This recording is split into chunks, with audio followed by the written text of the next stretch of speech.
Sore Tribuners, ada Mufti Fauzia kembali hadir menemani Anda pastinya di Tribun Travel Update edisi hari ini Jumat 31 Desember 2021. Dan Tribuners sudah masuk ke libur akhir tahun, Mufti tetap akan memberikan sejumlah informasi dan rekomendasi wisata untuk Anda sebagai opsi mengisi libur akhir tahun bersama dengan keluarga ataupun orang tersayang. Pastinya informasi ini akan disampaikan secara langsung bersama dengan sejumlah reporter kami di beberapa daerah. Inilah Tribun Travel Update selengkapnya. Untuk mengawali informasi kali ini, Tribuners, ini Mufti akan mengajak Tribuners untuk melihat suasana arus lalu lintas menjelang malam tahun baru di Jumat hari ini, 31 Desember 2021 di Pangandaran. Dari pantauan memang terlihat hanya ada satu petugas di Sub Pangandaran yang berada di pos pelayanan. Dan dari informasi yang kami dapatkan, Tribuners, dari arah Bandung, Jawa Barat, ataupun dari arah Cilacap, Jawa Tengah memang menuju ke Pangandaran, terlihat landai dan tidak dipadati kendaraan seperti tahun-tahun sebelumnya. Dan tak hanya itu, Tribuners, pendapatan dari penjual di sekitaran lokasi juga mengaku memang menurun dibandingkan dengan tahun-tahun sebelumnya. Untuk tahu informasi lebih lengkapnya, Tribuners, kami juga sudah terhubung bersama dengan rekan kami, ada Patna dari Tribun Jabar. Halo, selamat sore, Patna. Selamat sore, Mufti. Baik, rekan Patna, bisa Anda informasikan lebih rinci mengenai pergantian tahun seperti ini, bagaimana kondisi arus lalu lintas di sana, Patna? Siap, Mufti. Kondisi saat ini untuk arus lalu lintas menuju arah Pangandaran dari Bandung, Jawa Barat, dan dari Cilacap, Jawa Tengah, ataupun dari arah yang lainnya, dari arah Bandung menuju Pangandaran, itu cukup landai dan arus lalu lintas lancar seperti biasanya, berbeda dengan tahun sebelum tahun baru yang sebelumnya. Seperti itu, Mufti. Baik, rekan Patna, lalu pantauan Anda ini apakah arus lalu lintas sepi ini sejak pagi sampai sekarang atau seperti apa, Patna? Menurut pantauan dan informasi dari berbagai narasumber, kondisi arus lalu lintas di Jalan Raya Pangandaran hingga siang tadi kondisi arus lintas cukup landai, dan itu terbukti dari berbagai seperti para pedagang, pelaku usaha yang berada di sekitaran bundaran, yang mana sekitaran bundaran ini merupakan pertigaan arah menuju objek wisata di Kabupaten Pangandaran. Begitu, Mufti. Baik, rekan Patna. Lalu dari informasi yang Anda dapatkan, apakah nanti kemungkinan ada kepadatan yang datang bagi pengunjung yang melintasi wilayah jalur tersebut, Patna? Siap, Mufti. Untuk informasi tadi siang, menurut dugaan kemungkinan dari satu petugas dan masyarakat setempat juga, kemungkinan akan kenaikan atau ada kepadatan pada sore hari, pada pukul jam 4 hingga malam menjelang pergantian malam tahun baru. Begitu, Mufti. Baik, rekan Patna, terima kasih atas laporan Anda dan Tribuners terkait dengan informasi tersebut. Kami juga sempat melakukan wawancara dengan Prianto yang merupakan petugas di Sub Pangandaran. Berikut informasinya untuk Anda. Bagaimana, Pak, kondisi arus lalu lintas siang ini, Pak, menjelang malam tahun baru? Kendaraan masih landai, banyak juga yang masuk gitu. Begitu banyak, beda lah sama tahun-tahun yang sebelumnya. Oh, berbeda dengan tahun sebelumnya berarti ya? Kalau sampai saat ini dari pagi sampai siang berarti nggak terlalu ini ya? Nggak terlalu padat, cuma ada ya, nggak begitu banyak. Mungkin untuk sore nanti, Pak, ada kemungkinan melonjak kan kira-kira? Biasanya pukul 4 sore biasanya ada kenaikan kendaraan biasanya. Biasanya ya, kalau malam tahun baru seperti ini. Malam tahun baru biasanya jam 4-an lah udah mulai. Siap. Bapak nama, Pak? Gimana? Nama? Kita akan merujuk ke informasi selanjutnya bagi Anda Tribuners yang mungkin sedang bingung mencari oleh-oleh ketika berkunjung ke kota Tapis Berseri Lampung. Mufti kali ini punya rekomendasi buat Anda Tribuners. Ada sebuah toko oleh-oleh asli Lampung bernama High Toms. Di sana hampir seluruh camilan hingga souvenir khas Lampung, hasil produksi masyarakat lokal tersedia di sana. Hingga Tribuners tidak perlu ini memutar arah lebih jauh lagi untuk mencari oleh-oleh yang pastinya khas dari Lampung, Tribuners. Informasi lengkapnya akan disampaikan rekan kami, Agustina Suryati dari Tribun Lampung. Halo, selamat sore, Agustin. Halo, selamat sore rekan Mufti. Baik, rekan Agustin, bisa Anda informasikan ketika Anda datang ke sana, apa saja produk yang dijajakan di Hitoms untuk dijadikan oleh-oleh, Agustin? Ya, di dalam toko oleh-oleh Hitoms ini produknya beragam. Ada banyak sekali jenis camilan, oleh-oleh khas Lampung itu seperti ada harum manis, kopi Lampung, lalu ada sambal Lampung, dodol, udang kering, lalu ada kerupuk, kerangginan, lalu ada lempok atau dodol durian khas Krui Lampung ya, lalu ada kemplang dan keripik pisang dengan bermacam-macam rasa. Jadi variannya juga seluruhnya itu ada macam-macam. Jadi seperti kalau kopi itu ada yang sudah berupa bubuk, dan ada juga berupa biji, baik itu Arabica maupun Robusta yang sudah diproses itu dari metode yang berbeda, seperti dari proses natural, hibrid, wash, dan lain-lain. Jadi semuanya juga dari merek-merek yang berbeda ya, mereknya itu justru dari produk-produk lokal kayak produksi rumahan yang semuanya itu ditampung di situ. Begitu, Mufti. Baik, rekan Agustin, lalu dari sekian banyak produk yang dijual di sana, menu-menu dan juga yang dijual begitu, produk apa saja yang menjadi ciri khas dan juga andalan di Hitoms ini, Agustin? Iya, jadi berdasarkan penelusuran, produk yang paling laris itu adalah keripik pisang. Keripik pisang itu kebetulan merupakan merek dagang dari Hitoms sendiri. Itu selain dari Hitoms juga ada produk lokal lain, merek lokal lain maksudnya. Lalu ada keripik pisang itu rasanya itu bermacam-macam, ada rasa coklat, stroberi, melon, dan lain-lain. Jadi keripiknya itu diwadahi dengan bungkus makanan transparan, lalu diwadahi lagi dengan paper bag kertas berwarna coklat krim. Oh iya, tadi sempat terlupa, di situ juga ada souvenir lain seperti peci tapis, dompet tapis, lalu ada baju tapis, dan juga ada kaos-kaos dengan logo Lampung, tulisan Lampung. Begitu, Mufti. Baik, Agustin. Lalu mungkin jika Tribuners berkunjung ke sana dan ingin membawa oleh-oleh begitu di Hitoms ini, kemana pengunjung harus datang dan seperti apa rutenya, Agustin? Iya, letak toko itu sangat strategis karena tepat berada di tengah pusat kota Bandar Lampung dan juga di pinggir jalan raya. Jadi ya tepatnya itu di Jalan Raden Intan nomor 16. Di Enggal, Kecamatan Tanjung Karang Pusat. Jadi dari Tugu Gajah hanya berjarak kurang dari 1 kilometer.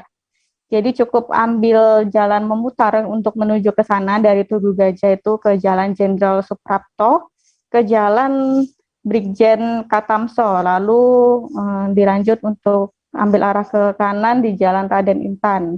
Lalu kemudian bila dari Tugu Juang, Kota Bandar Lampung itu berjarak 1 kilometer. Rutenya bisa ambil dari Jalan Kota Raja, kemudian ke Jalan Raden Intan, maka akan ditemui toko oleh-oleh Hitoms di sisi kanan jalan raya. Jalan bisa diakses dengan transportasi umum, semacam angkutan umum, juga bisa menggunakan transportasi ojek online, atau bisa juga dengan transportasi pribadi, baik itu sepeda motor dan juga mobil. Begitu, Mufti. Baik, terima kasih rekan Agustina atas informasi dan laporan Anda. Tribuners, untuk informasi lengkapnya kami juga sempat terhubung bersama dengan, dan kami juga sempat melakukan wawancara maksud kami dengan salah satu pegawai yang ada di sana, dan berikut informasinya untuk Anda. Halo, selamat siang, dengan Mas siapa? Dengan Mas Ilham. Iya, Mas Ilham di sini sebagai sales counter. Sales counter, oke. Hitoms ini tuh dibuka dari tahun berapa, Mas? Tahun 2019, tanggalnya tanggal 12 bulan Desember Sudah ramai dikunjungi oleh wisatawan? Sudah, terutama dari Palembang, Jambi, Aceh, dan luar kota lainnya. Oke, di sini menjual apa aja, Mas? Dari keripik pisang, bolu pisang, sale pisang, baju Lampung, sambal Lampung, kopi Lampung, dan masih banyak lagi. Oke. Yang paling best seller apa, Mas? Kita yang paling best seller keripik pisang, terus sambal Lampungnya sama kopi. Oke. Iya. Terima kasih, Mas. Tribuners, kita akan menuju ke wisata religi di wilayah Minahasa Utara. Wisata religi tersebut dinamakan Tujuh Kaki Dian, Minahasa Utara, Kaki Dian. Wisata ini berlokasi di kaki Gunung Kelabat, gunung tertinggi di Sulawesi Utara. Lokasi ini Tribuners berada di atas ketinggian 620 meter dari permukaan laut. Objek wisata religius ini pun disebut-sebut sebagai Menara Kaki Dian terbesar dan tertinggi di dunia. Selain Menara Kaki Dian, objek wisata di sana adalah pemandangan indah dari puncak bukit. Dari sini dapat terlihat Kabupaten Minut, Kota Manado, dan juga Kota Bitung. Di bukit tersebut dibangun pondok-pondok untuk menikmati pemandangan indah tersebut. Seperti apa keindahannya Tribuners, kami juga sudah terhubung bersama dengan rekan kami, Arthur Rompis dari Tribun Manado. Halo, selamat sore Arthur. Ya, selamat sore Mufti dan Tribuners. Baik rekan Arthur, bisa Anda informasikan dan juga bisa Anda gambarkan terkait dengan keindahan tempat ini seperti apa Arthur? Ya, Tribuners dan Mufti. Jadi lokasi objek wisata ini adalah salah satu objek wisata andalan dari Sulawesi Utara. Adanya di Kabupaten Minahasa Utara, di bawah kaki Gunung Kelabat yang merupakan salah satu gunung tertinggi di Sulawesi Utara. Dan berada di ketinggian 620 meter. Jadi di sini banyak sekali hal-hal yang bisa disajikan bagi turis. Salah satunya yang menjadi ikon dari objek wisata itu adalah Menara Kaki Dian setinggi sekitar 30 meter. Jadi ini merupakan yang tertinggi di dunia. Dan ini biasa disiarahi bukan hanya dari dalam negeri tapi juga dari luar negeri, dari Eropa dan dari Israel.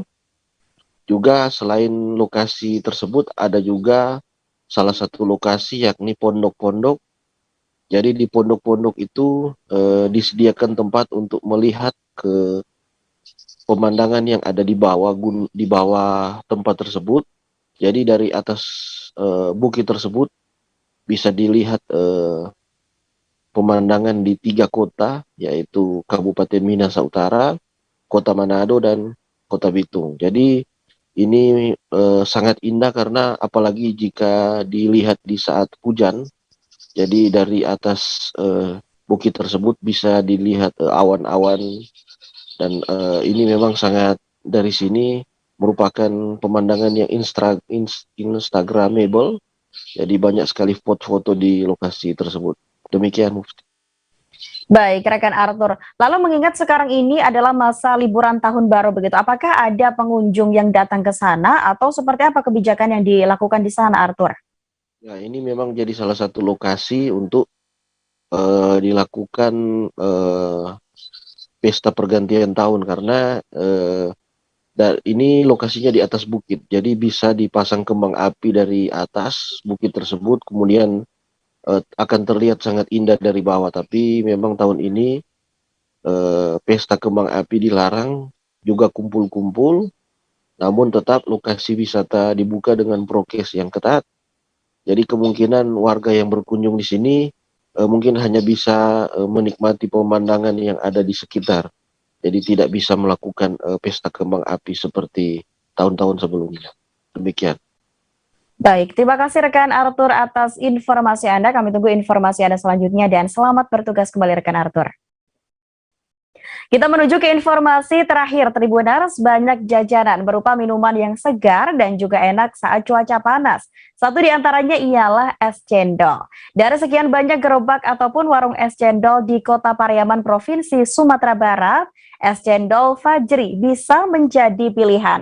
Es cendol Fajri ini beralamat di Jalan Jenderal Sudirman, Kelurahan Jawi-Jawi 2, Kecamatan Pariaman Tengah, Kota Pariaman, Provinsi Sumatera Barat. Minuman ini juga bisa dibungkus ataupun diminum di tempat karena memang sang penjual ini juga menyediakan beberapa kursi untuk para pembeli yang datang.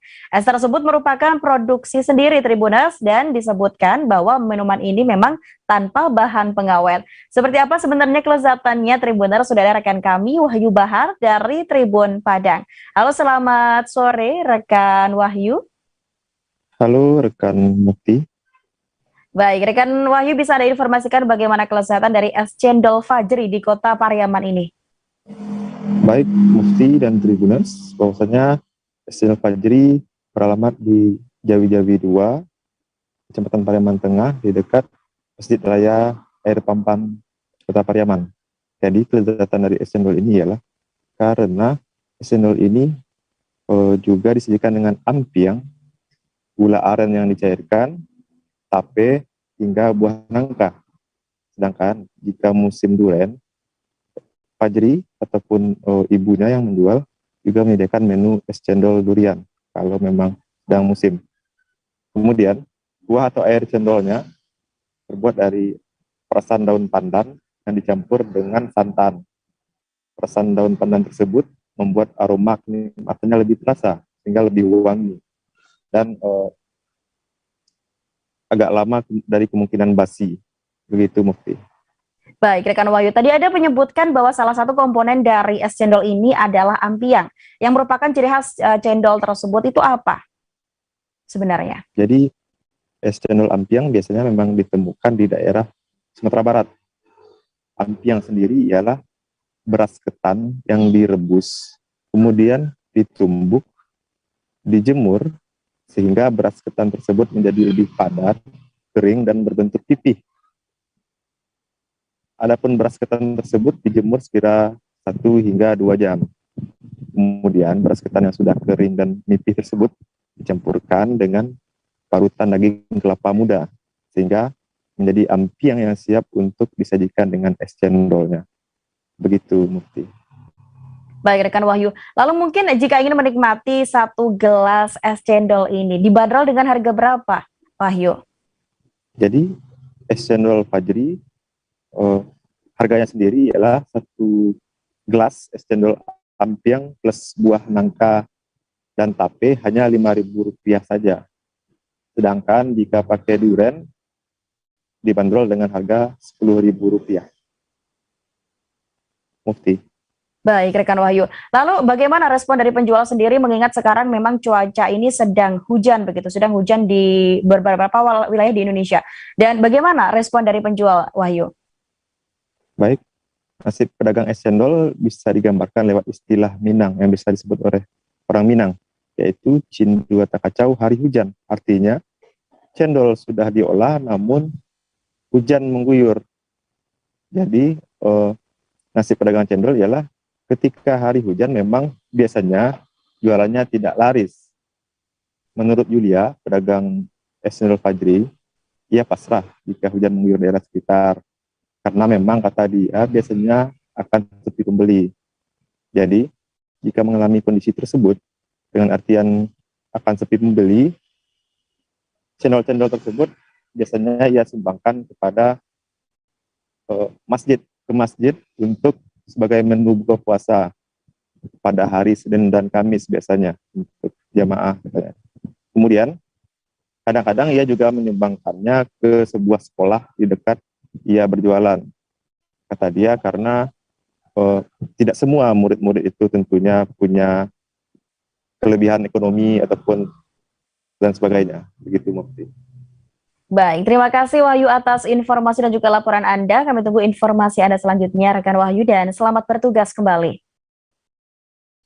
Baik Tribuners, informasi tersebut sekaligus mengakhiri perjumpaan kita pada Tribun Travel Update kali ini. Selamat menjalani libur akhir tahun 2021 dan menyambut tahun baru 2022. Jangan lupa untuk terus menerapkan protokol kesehatan dimanapun Anda berada. Saya Mufti Fauzia, mewakili kru yang bertugas, pamit undur diri. Terima kasih dan sampai jumpa. Jangan lupa like, subscribe, dan share ya!